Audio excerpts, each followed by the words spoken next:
Marcel Vogel speaking.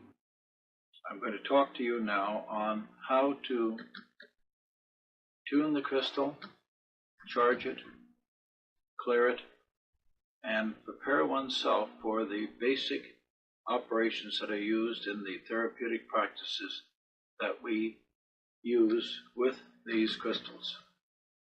The crystal I have in my hand now is a four-sided, double-terminated crystal designed for healing purposes. This is the first crystal I designed, and we've gone on now to the 6, the 7, and the 8-sided crystal. The increase in number of sides here increase the volume of energy that a crystal will hold. It is like having a 4-volt, 6-volt, and 8-volt battery. The same function takes place in the crystal, except that there is an increase in charge and power. There are two ends to the crystal. One end, the lower end here, has a pyramid type angle. This other end is designed to release the charge that is coming from the tip of the crystal. Input here and output or release here. It is truly diode in nature, in the sense that this then would be looked on as positive, this side as negative. If one focuses with the crystal in this way onto diamagnetic material like graphite, this will repel, this other side will attract. Now, the first step that one goes through is to clear the crystal from previous vibrations, or just in storage, the vibrations are accreted onto the crystal. That is done by holding in one's hand this way between the thumb and the index finger. Between each two tips, one takes then the other two fingers, places them on two of the faces, draw one's breath in, and let the breath out through the nostrils, and goes on to the other pair of faces and releases. This is true now for the four-sided crystal. If one has then a higher number of faces, as we have here on the 6-sided crystal, one does it for all three pairs. The crystal is clear. One can measure this clarity with instrumentation that we have here in the laboratory, and we get now only the fundamental vibration of the crystal, which is 454. The next phase is to take the crystal in one's hand and roll it. It's like a stator in a magnet motor, and when one rotates the stator, one induces a charge in the crystal. One should rotate the crystal with the operating tip facing up and the smaller angle facing downward, and one just rotates. And the rotation is clockwise to the right. How many turns? Until you feel the crystal becoming sticky in your hand, meaning that as you rub it with your fingers, it takes on an increase in friction or stickiness. One then stops when one feels that. Draw one's breath in with the crystal held in this position, and releases the breath through the nostrils. When that is done, to those who are sensitive, one will feel a pulsation between this finger and this finger. It feels like the beat of a heart. This does not happen to everyone, but all of you can feel the following. Is after you have charged the crystal, you take your index finger, you place it on the crystal, draw your breath in and release your breath, and you find that you've stuck your finger to the crystal. Draw your breath in as you look at it, and the finger becomes free and starts to move freely. Let your breath out as you look at the crystal, and it sticks. Draw the breath in, because here now, with focusing one's mind, one draws the charge out with breath and releases the charge with the outgoing breath. When one detaches from one's intention and focus, that does not happen. The crystal operates of its own, oscillates, and one then can work with the charge through one's finger. I repeat this carefully. When one focuses one's attention onto the crystal, one can draw then with intention, with the indwelling breath, the charge out from the crystal, and the outgoing breath, you apply the charge. We will come to this again and again throughout the healing procedure. It is in breathing with intention that you build the charge and create the patterns that are necessary to release, balance, and heal the body of an individual. This finger here can be looked on now as a shutter control. Movement of this finger back and forth will cause this field to broaden or narrow. As one moves the finger down, the field gets lower, bring it back, becomes broader. One can use the finger, this one also, as a sensor. We will come to this as one locks into the body of a person, and one waits then in holding. One will feel a vibration here and move the finger. When it locks, one knows that a charge is flowing freely through the body into the hand and closing a circuit again. So it has a dual function. One, controlling the volume of charge. Second, a sensor for the charge that is flowing or not flowing. These two fingers act as governors of the energy that one wishes to release or draw from the person. As one draws one breath in, one squeezes onto the crystal, one feels one's body perspire, and when one releases the outgoing breath, there's a jerking action. These fingers convulse and create then in the crystal an additional charge.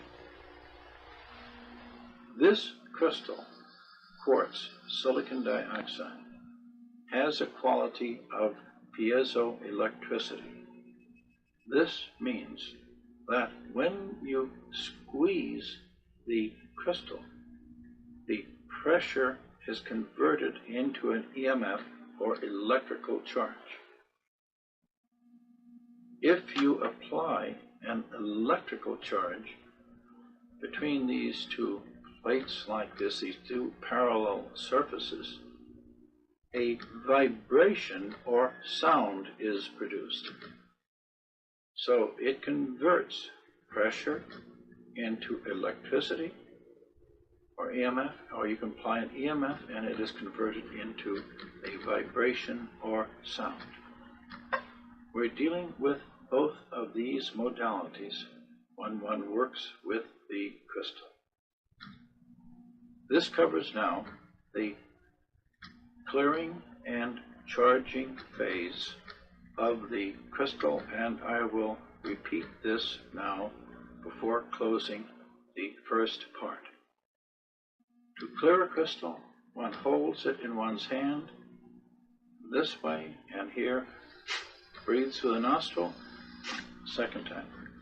What is going on in one's mind is the thought or intention of clearing. It is your intention that produces the result.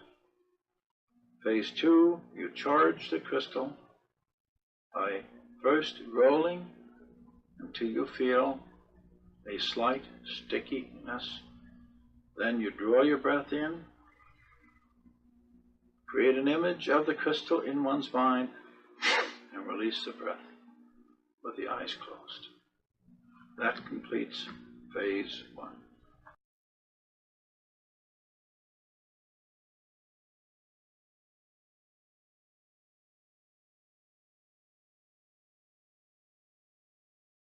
Is there a scientific basis to healing with prayer and crystals? Our final guest tonight believes he can prove it. Dr. Marcel Vogel is recognized as one of the most authoritative researchers into the therapeutic use of quartz crystals. For 27 years, he was a senior research scientist and one of the most prolific inventors at IBM, scientist Dr. Marcel Vogel. Good evening, Marcel. Good evening to you, and hi. Hello. How are you? How did you get involved in research with crystals?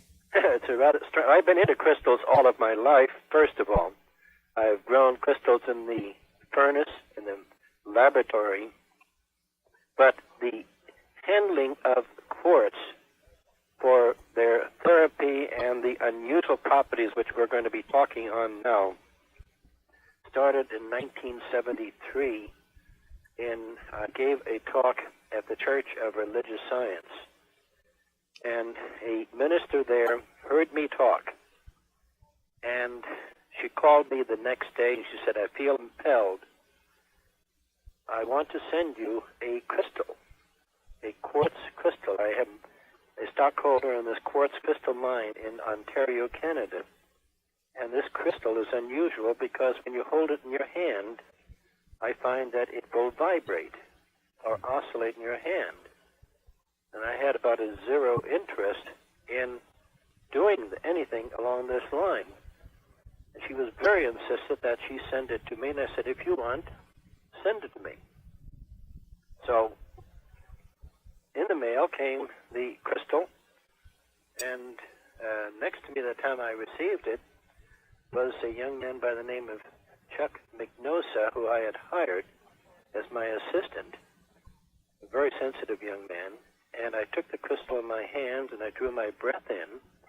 And as I released my breath, sure enough, I felt this vibration or pulsation in the crystal. I said, that's interesting. Now, what is this vibration? And I took then the crystal and pointed it at the face of Chuck McNosa and just pulsed my breath. When I did that, his head went back, and he went into an altered state of consciousness. In fact, we went to the Pyramid of Cheops. We went to different parts of the country. We did traveling together. And this was done. I put the crystal aside and forgot about it. I had so many other things going in the laboratory at the time. I just developed the new types of phosphors, your rare earth phosphors. Yet you invented europium and europium tungstate. And so my mind was occupied with a million other things. And this is back, you said, in 1970 what? 74. 1974. 73 and 74. Okay. So it's not too many years ago. Dr. Vogel? What? I was going to ask you, what are crystals? Pardon me? What are crystals, Dr. Vogel? Crystals are A single are multiple unit cells of a particular species. Like, for example, quartz now is silicon dioxide, SiO2. It assembles in space as what we call a unit cell. Unit cell, then this accretes together to form a single crystal. So each one of these unit cells orderly and regularly associate together and form then a single crystal. That is called then a single crystal. You will have polycrystals, which there will be jumbled masses of little tiny dendritic forms of crystals. These are called polycrystals. In your psychic research newsletter, you talk about the fact that we actually have crystals in our body. Will you explain Yes. this? Now, when I speak of that, I'm speaking of the structures that are in the cellular membranes, are lyotropic mesophases. These are liquid crystal membranes. And these membranes are controlled by the very weak electrical fields and also very sensitive to patterns of thought. And they will change in electrical conductivity. They will change in surface resistivity. And this is the outer membrane of each individual cell in our body. Mm-hmm. I have studied this extensively in my own laboratory. I have a rather large microscope, about $250,000 optical microscope. Is this liquid crystal membrane something that's acknowledged by current scientific Oh, community? yes, it's published. I've got hundreds of papers on this. Mm-hmm. Well, that's good. Then what do you mean when you say that the Earth is a crystal? Well, the Earth also acts as a single membrane in the sense that it is vibrating, creating a field in space. And that field coheres in space, and that coherent field takes on the characteristics of a crystallographic formation. See, once energy starts to cohere together, it takes on the property of matter. The transition from energy into matter.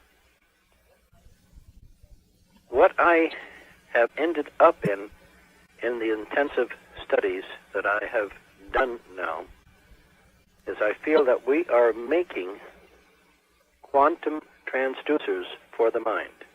I'm making... Hello? And what I mean by that is that when you hold a crystal in your hand, you're storing information, not electrical or magnetic fields, but information.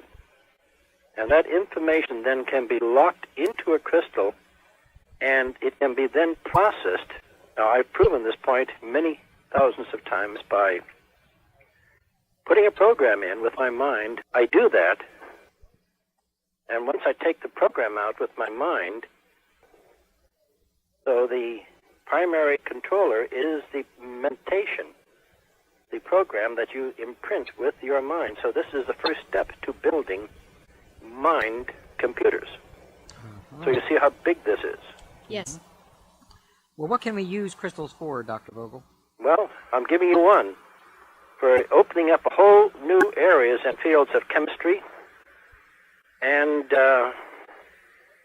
in the purification of water. What I have done now in therapeutics is to relieve blockages in the human body, imprinting of patterns where people have suffered stress, shock.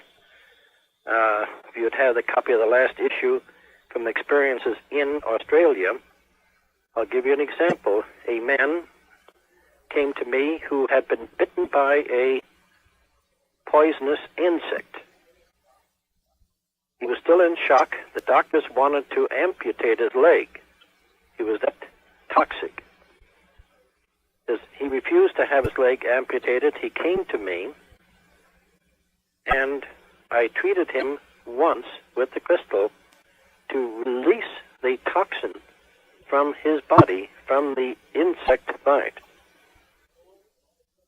The whole auditorium, there was about 300 people in the auditorium, filled with the odor of formic acid. His body shook, and suddenly his whole skin, texture, and everything cleared up. The doctors took his blood pressure before and after. The blood pressure dropped radically. Next morning, the doctors took his blood pressure. The following day, it had dropped even further. His total body stabilized. All pain left his limbs, and he was perfectly normal. All from the use of a crystal. One treatment with the crystal. Unbelievable. That was witnessed by over 200 people. Well, a lot of people, as you know, currently are infatuated, might be a good word, with quartz crystals. How do you charge a crystal? There's so much misinformation out there. I'm sorry about that, and it's very, very simple. It's the intention of the operator. It's the intention of the operator. I've demonstrated this again and again. To charge a crystal, you hold it in your hand, you take a deep breath, put your thoughts in, and release your breath, and it's charged. A crystal. Cleaning the crystal, you hold it in your hand, and you visualize emptying the charge and releasing all of the unwanted programs, pulsing your breath, and it's clean. And I have scientific equipment that I measure these things, omega-5 and spectrophotometers, and I can verify all of these operations by secondary backup work that I've done in pH, spectrophotometry, and all other secondary scientific measurement. Well, I think that the information you've just given us is so important because there's so many books out there that tell you use salt water and put it in the sun and heat it up and cool it down. Can we move on to the Bavarian experiment with prayer? It is Yes, so significant. That is so wonderful because what we had there were 34 people up in the Alps, Bavarian Alps, and the majority of them had their own crystal. And they had a Roman Catholic priest with us, and he was just a delightful person. He had a guitar, and we sat at nighttime, and we played the guitar together.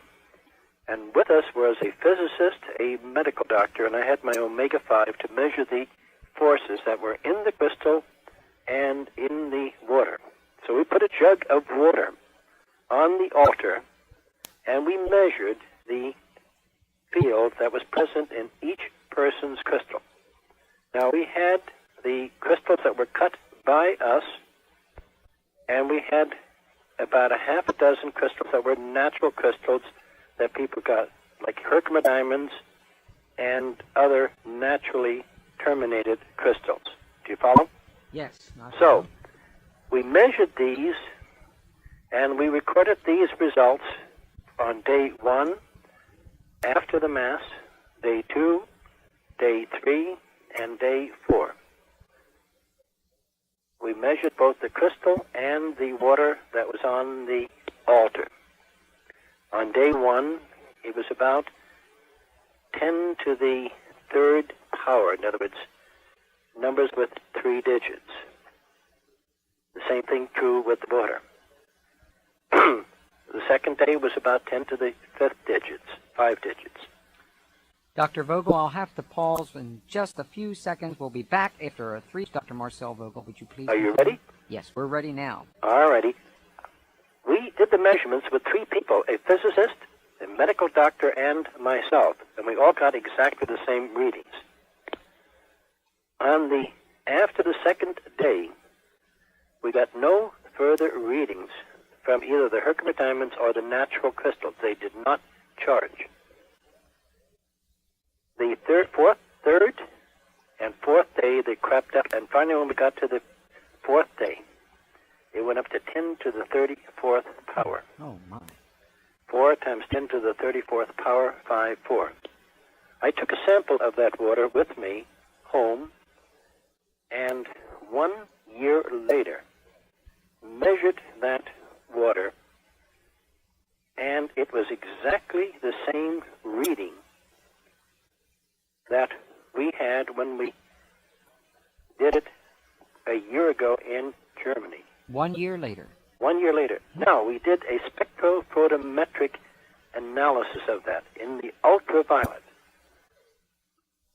The curve went off of the graph. We had the highest response from any sample of water as far as the ultraviolet spectrophotometry. the energy in that region was the highest that we've recorded from any known source. Can you explain that a little bit more for those? Yes, I can now. We're really having to devote our life to this because this is absolutely virgin areas of research. We are dealing with storage phenomena of forces which are not in the electromagnetic area of the spectrum. Call it whatever you want, tachyons or whatever you want to give them a name. But when these forces come to a certain level, they become critical, and they start to jump to a very, very high level. Between the third and the fourth day, went from 10 to the 5th to 10 to the 34th. I encounter exactly the same thing in my studies, one time around, 2 times around the coil, around the crystal, testing 3, 4. When I get to the 4th pass, I come to a peak. So I take that reading, that value, put that information into the crystal. And now that information will structure again and again on infinitum. Mm-hmm. Now, I took drops of this water, put it in triple distilled water, and I got a reduced reading, but I still got a tremendously amplified reading by just 1 drop in 100 cc's. Dr. Vogel, I'm sorry to break in one more time. I was wondering, do you think that rocks really have the power to heal? Hello? Hello? Go ahead. A little bit louder. Your voice is very faint. Do you actually think that rocks have the power to heal? Could what? To heal? She wants to know if rocks have the power to heal, Dr. Vogel. You heal with your mind and your love. What really heals is the love that's in your heart. Mm-hmm. See, what I do when I charge a crystal, I put the thought of love and well-being. I say a prayer. Dear Lord, let me be of service to this person. Not my will, but thine. And when I do that, I separate my own will, so the crystal itself is an instrument. Okay. I agree with you. Okay. I do. Thank you. Thank you, Kathy. You have won a copy of Psychic Research Newsletter and a crystal. And friends, in the future, we are going to give out more crystals and Psychic Research Newsletters over the next couple of months. Good. Okay, Dr. Vogel, we have a break that's coming up in about a minute and a half, after which we will have 11 whole minutes for us to talk uninterruptedly, and that's a great boon here. Oh, that's going to be perfect. Yeah, so why don't we spend a little bit of this last minute then talking a little bit more about the power of love and what you started to tell our caller, Kathy. It's really fulfilling what Christ gave us 2,000 years ago. He said, if you wish to love me, love your fellow man. And the whole principle of healing that Christ did was loving. Mm-hmm. And unfortunately, we've called them miracles, but he said, all of these things I have done, you can do in like manner. Mm-hmm. And I've tried them out, and I find, yes, I can help people who are deaf to hear and blind to see. I've got video records of all of these things accomplished. I've got about 300 videotapes that I've made. Dr. Vogel is combining his lifetime study of energy conversion and crystalline coding systems, magnetism, phosphor technology, and optical microscopy with a study of the energies of mind and spirit.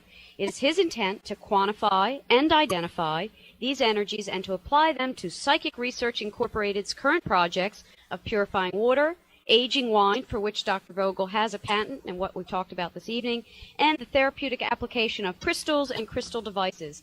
Along those lines, Dr. Vogel, yes, you mentioned in your recent newsletter, Psychic Research Newsletter, some work with the smoky quartz crystals and getting rid of residual radiation. Yes. Would you talk about this? Yes, I'd like to. We did the following. We took smoky quartz and exposed it to X-ray, and we then took and spun the water around the crystal that we had exposed to X-ray and put the water onto photographic Polaroid film against a control. Now, the Polaroid film developed and formed a perfect imprint or image of the base of the water from the radiation that came from the crystal. Now, we found a means of stripping this radiation by exposing it then to red light. And when we did that, there was no radiation left in the crystal, and it was gone. So what this gave me is an indicator that a person who had been exposed to radiation, such as X-rays, who have been, having X-rays of the teeth or chest X-rays, they could wear a smoky quartz and then take the smoky quartz and give it exposure to red light and then put it back on their body and wear it again. Now, this is preliminary, and I have the validation from the photographic evidence that there was radiation transferred to the water. Mm-hmm. Now, we got a sensitive Geiger counter, and I was able to measure a radiation charge with the Geiger counter on the smoky quartz. And when I cleared it, it was gone. Now, this is an active research yet, but it does store. And the principle is the following. Smoky quartz is a product of radiation. In other words, nature creates a defect in the lattice spacing of the silica in the silicon dioxide. It is thrown out of kilter, forming a F center or a Farben center. That gives you the color of the smoky quartz. So it is produced by radiation, so it is logical that radiation will absorb in that region as well, and it does, and I find that to be true. Mm-hmm. There's a lot more work yet to be done, but it's the first step towards a real practical dosimeter for a person to wear and take the radiation out of the body. Particularly for people undergoing chemotherapy and radiation treatment. All of this type of thing, yes. Yeah, that would be amazing. And I'm publicly sharing it like I am with you because I don't want to patent it. I want to make it public knowledge and have it available for everyone to use. Mm-hmm. That is my intention. Well, while we're on the subject of radiation, what does underground nuclear testing do to the Earth? Makes a mess of it. Can you talk about that? Because you did talk about the Earth being a crystal, and now Well, we're throwing everything out of kilter. I feel very unhappy over it. I wish there are much better ways of creating energy, and we should take time to look on alternate forms of creating energy instead of nuclear power. Do you think that the nuclear testing has a lot to do with recent earthquakes around the planet? I can't answer that, dear. I'm not qualified from a scientific standpoint to give this type of opinion. Mm-hmm. I'd be remiss to do that for you. Mm-hmm. I can speak within my own scientific expertise. When I go beyond that, I'd be foolhardy. Well, you know what's nice, Marcel? What? We can always count on you for professional judgment. By the way, I have finished the book now. It's taken me 14 years. And it'll be myself on crystals. It will be out this year by Valentine. Oh, great. It'll be about 1,000 pages. But it'll be about 150 case histories. So there will be the first book with actual case histories with all different professionals detailing how they've used the crystal, what they have found, and what they have not found. Mm-hmm. And above all, the follow-up, what has worked and what I've gone into carefully, what areas it has just as not important, worked obviously. In. Oh, yeah. See, one of the key things I've found is when you treat with a crystal, you're removing a block. It's like pulling a plug on a dam. Mm-hmm. Well, after you do that, then the body has got to rebuild itself, and you've got to go into regular therapy to help a person to rebuild. Right. And you just don't expect, you're not performing miracles in any way, shape, or form. Mm-hmm. And I think the point you made earlier is so important for people who work with crystals or who work in the healing profession to realize that they're instruments for this divine cosmic energy called love. At least that's how we experience it. That's what I call. Yeah. That's right. Well, let me ask you a question along these lines. I have an interest in 21st century medicine along naturopathic lines and direct to center. What do you see as the medicine of 21st century? A complete new set of flower essences. What do you mean by that? I'm going to be making them in a cup in this month. I'm going to start in from Australia. Can you explain this a little bit more? Oh, yes. We'll be making them with structured water. You'll be having brand new forms of flowered essences with structured water, and then we're going to go right into homeopathic materials. That was something I was going to ask you, because in your work, the circulation of water, the movement of the water, seems to be the key to holding the template of information. That is correct. Uh-huh. And when you spin, you create a vortex. Mm-hmm. And that vortex, vortexing the fluid, is informational transfer. Mm-hmm. Well, We're not talking electromagnetic, we're talking informational transferring. Now, that spinning of a fluid, even if it's in a stainless steel coil, if you take a magnetometer, a very sensitive magnetometer like I've had, I can measure magnetic moment in the coil up to by 0.07 Gauss. Mm-hmm.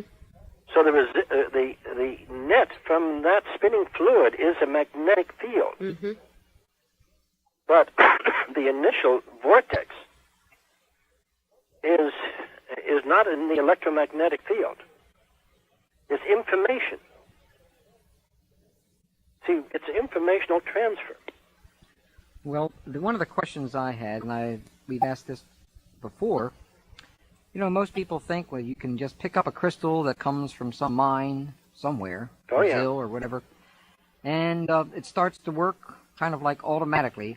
Tell us what you do with crystals to make them work efficiently. I get a raw crystal, and I got about $100,000 worth of equipment bought, and a man that's taken 5 years of training to cut this crystal and finish it to the point where it is tuned like a laser. It is really a mind laser.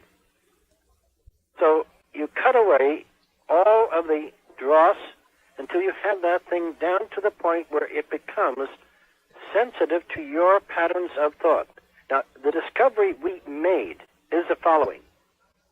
When I achieve this end, to my great joy and surprise, I get a number 454 on the major reading I get on the crystal. When I measure water, I get exactly the same value for pure water, which is not contaminated. So the crystal and the water are tuned exactly to each other. Now, when I take a raw crystal, put it in the same equipment I have and measure it, it gets down to a number like 75, 100, 125. It's nothing compared to the 454. Mm-hmm. So it's getting that precise numerical value repeatable. Every crystal we make has the same number and performs exactly the same way. Well, I've seen your crystals, and they're exquisite. Yes. I've never seen anything else like them. You ought to see the 14-sides now, the 13-side ones that we're making. I'd like to. I've seen the 8, I believe it is. The 8 now, then we went up to 13 and 14. Well, we're coming. I'd like to say to all of you who are listening at this time, go to a rock shop and pick up a handful of small, inexpensive crystals of all different varieties, shape, and form. Purchase them and get a book on geology, and it will fascinate you from beginning to end to realize a wonderful course of nature as she grows these crystals down to the ages. Gemstones have been grown by nature, but we have this wonderful world of crystals, the amethyst, the jade, the quartz, and each of them have their own unique properties. And as you learn to study them and test them, you'll be able to discover these properties and enjoy them. It costs you only a few pennies to get these natural crystals, and they will teach you so much by just learning about them and feeling them and letting them teach you. I've done that with fluorescent minerals, the fluorescent rocks. I've done that with all the rocks I have here in and around me. The cutting I've made of crystals are for specific purposes, for scientific purposes. But I love a simple little crystal as much as a child. I've enjoyed being with all of you. I thank God for the gifts He has given me, and I've enjoyed the moments we have had together. Well, thank you. You're very welcome, Dr. Vogel. And we're looking forward to your 1,000-page book by Ballantine Publishers. Is it this spring?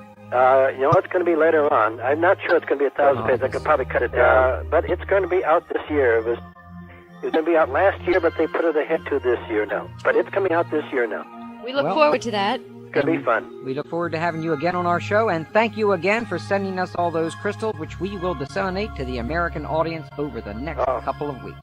Tell them I enjoy them, and each of them has my love in it. Thank you very much, Dr. Vogel.